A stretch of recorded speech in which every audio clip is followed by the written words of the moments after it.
ایک صحابی حضرت خباب، وہ قرآن پڑھا رہے تھے حضرت عمر کی بہن کو اور ان کے بہنوی کو، اور کیا بہترین انداز رہا ہوگا، جو رسول اللہ سے ڈائریکٹ سنے ہوئے لوگ تھے، اللہ کا کلام اترا ہوا ہے جن کے اوپر، وہ اس وقت حاضر رہے ہوئے لوگ ہیں، قرآن کو پڑھ رہے تھے. طٰہٰ ما انزلنا علیک القرآن لتشقی الا تذکرۃ لمن یخشی. عرب لوگ اچھی طرح سے جانتے تھے ایک ایک حرف کا معنی کیا ہوتا ہے، وہ عربی جانتے تھے، ان کی مادری زبان تھی، اور اس قرآن کے اندر جو مٹھاس تھی. عمر ابن خطاب کان لگا کر سنتے رہے سنتے رہے سنتے رہے، لیکن غصہ جو اندر سے تھا، دل کی جو سختی تھی، آئے تھے مارنے کے لیے، دروازہ زور زور سے ٹھوکنے لگ گئے، اندر لوگ ڈر گئے. حضرت خباب کو چھپا دیا، بہن اور بہنوی نے دروازہ کھولا، دروازہ کھلتے ہی ان پر حملہ آور ہو گئے. عمر ابن خطاب مارا، اپنے بہنوی کو بہت مارا کہ تم یہ کیا کر رہے ہو، دین بدل چکے ہو، یعنی تم یہاں سے نکل کر کے دوسری جگہ چلے گئے ہو، صحابی ہو گئے ہو. اپنی بہن کو بھی مارا، یہاں تک کہ ان کی ناک پھٹ گئی.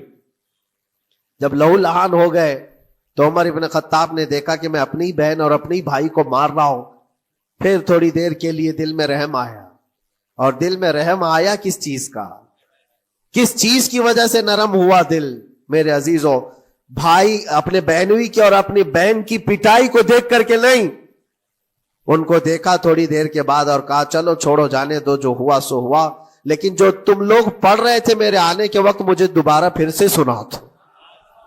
وہ کیا کلام تھا، وہ کون سا کلام تھا؟ اتنا سننا تھا کہ بہن نے محسوس کر لیا کہ دل کی نرمی کا دروازہ کھل چکا ہے.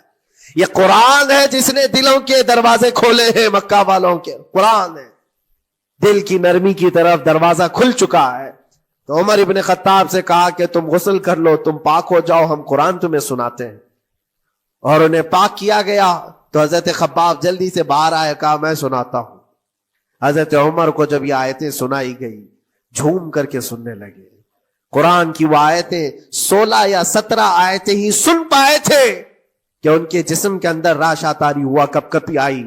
کہا کہ چلو محمد کے پاس صلی اللہ تعالی علیہ وسلم، مجھے لے کر کے چلو، میں ان سے بات کرنا چاہتا ہوں.